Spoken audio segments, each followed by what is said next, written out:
یہ دنیا نعمت ہے، لیکن اے بیٹی فاطمہ ہمارے لیے اور ہماری اہل بیت کے لیے اللہ نے جنت کو نعمت بنایا ہے۔ اے میری بیٹی فاطمہ کیا تم اس پہ خوش نہیں ہو؟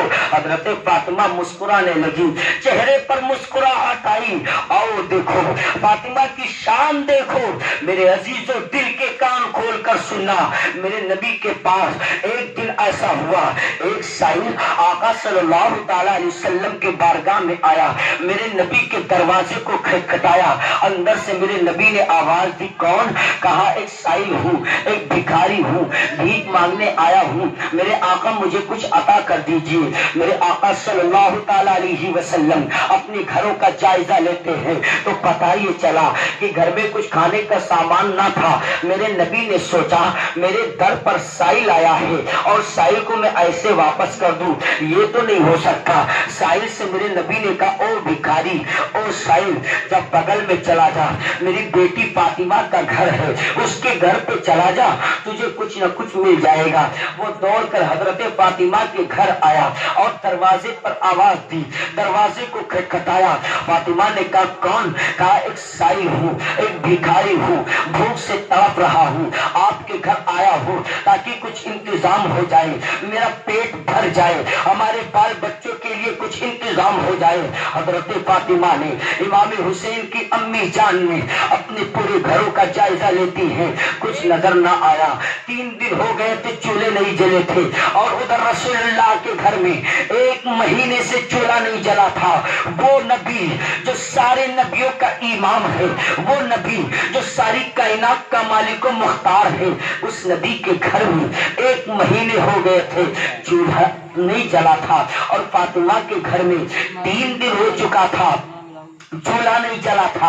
حضرت فاطمہ نے سوچا اب اس کو کیا دوں اور واپس کروں تو یہ نہیں ہو سکتا۔ فاطمہ کے گھر اگر کوئی مانگنے آیا تو حضرت فاطمہ نے کسی کو واپس نہیں کیا، کسی کو خالی ہاتھ نہیں واپس کیا۔ حضرت فاطمہ کی نظر پڑی، حضرت فاطمہ سیدہ فاطمہ کی نظر پڑی کہ آپ کے 2 بیٹے حضرت امام حسن و حسین ایک مسلح پر لیٹے ہوئے تھے جو چمڑے کا مسلح تھا۔ حضرت فاطمہ نے، بی بی فاطمہ نے اپنے امام حسن کو اپنے لخت جگر کو اٹھا کر اور زمین پر لٹا دیتی ہے، پھر دوسرے بیٹے کو اٹھا کر زمین پر لٹا دیتی ہے اور مسلح کو سمیٹنے کے بعد اب اس مسلح کو اپنے جو ہے اپنے کھڑکی سے باہر نکال کر کہتی ہیں اس مسلح کو لے لو اور یہ چمڑے کا مسلح ہے، اسے لے جا کر بازار میں بیچ دینا اور اپنی ضرورت کا سامان لے لینا۔ وار فاطمہ، جس فاطمہ کی سخاوت کا یہ عالم ہو، وہ فاطمہ، اس فاطمہ کی محفل میں آج ہماری ماں بہنیں آئی ہیں اور نوجوان بچے بوڑھے بیٹھے ہیں۔ کاش کیا وہ فاطمہ ہماری جھولی کو نہیں بھریں گی؟ بالکل ہماری جھولی بھریں گی، شرط یہ ہے کہ کوئی مانگنے والا تو ہو ایسا، مانگنے والا تو ہو ایسا۔ حضرت فاطمہ کی شان دیکھو، امام حسین کی امی کا مقام دیکھو۔ شادی ہونے کے بعد ایک بار ایسا ہوا کہ میرے آقا صلی اللہ تعالی علیہ وسلم حضرت علی کے گھر تشریف لے گئے۔ میرے نبی نے کیا دیکھا کہ میری بیٹی فاطمہ روٹی بنا رہی ہے اور چولہے سے دھواں نکل رہا ہے، میری بچی کے آنکھ سے آنسو نکل رہا ہے۔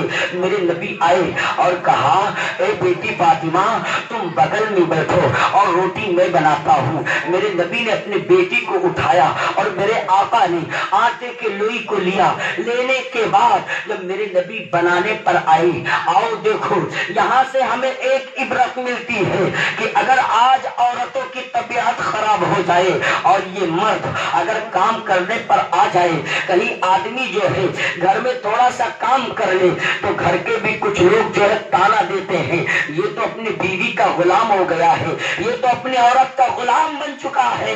عورت بستر پر لیٹی ہے اور یہ کھانا بنا رہا ہے، عورت بستر پر لیٹی ہے اور یہ دیکھو گھر کا کام کر رہا ہے۔ اے میری میری ماں بہنوں، حضور نبی کریم صلی اللہ تعالی علیہ وسلم نے اپنی بیٹی کو جب دیکھا، میرے بیٹی کی آنکھ میں دھواں لگ رہی ہے اور آنکھ سے آنسو نکل رہا ہے، نبیوں کے امام نے کہا بیٹی تو کھا سک، روٹی میں بناتا ہوں۔ میرے نبی نے اپنے بیٹی کو کھسکایا اور جب آٹے کے لوئی کو ہاتھ میں لیا، میرے نبی نے روٹی بنائی، وہ مبارک ہاتھ جب آٹے کے آٹے پر لگی اور جب روٹی بنی، روٹی بننے کے بعد میرے نبی نے اس روٹی کو تاوے پر ڈال دیتے ہیں، تاوے پر ڈالنے کے بعد علی کے گھر میں جتنی لکڑی تھی ساری کی ساری لکڑی جل گئی پر روٹی نہ پکی، روٹی نہ پکی۔ حضرت فاطمہ دور کھڑے ہو کر دیکھ رہی تھی، دیکھتے دیکھتے کہا ابا جان ہماری گھروں کی لکڑیاں تو ختم ہو گئی لیکن روٹی کا ایک بل بھی نہ پکا، اے میرے ابا جان اس میں وجہ کیا ہے کہ ہماری روٹی کیوں نہیں پکی؟ نبی نے ارشاد فرمایا بیٹی جس چیز پر تیرے باپ کا ہاتھ لگ جائے، جس چیز کو تیرے باپ کا ہاتھ چھو لے، دنیا کی آگ کی کیا اوقات ہے، جہنم کی آگ کی آگ بھی اسے نہیں جلا سکتی۔ ہمارے گلوں میں نبی کا پٹا پڑا ہے، پٹا، قسم خدا کی کل میدان محشر میں اگر جہنم ہمیں جلانے کی کوشش کرے گا تو ناکام ہو جائے گا، جلا نہیں سکتا۔ ہمارے گلے میں نبی کے پٹا، غلامی کا پٹا پڑا ہے۔ حضرات گرامی آؤ دیکھو حضرت فاطمہ کی شان دیکھو، فاطمہ کی عظمت دیکھو، وقار دیکھو۔ حضرت فاطمہ کی امام حسین کی امی جان کی یہ کیفیت تھی، آپ عشاء کی نماز پڑھ کر اور اللہ کی عبادت میں جب لگتی تھی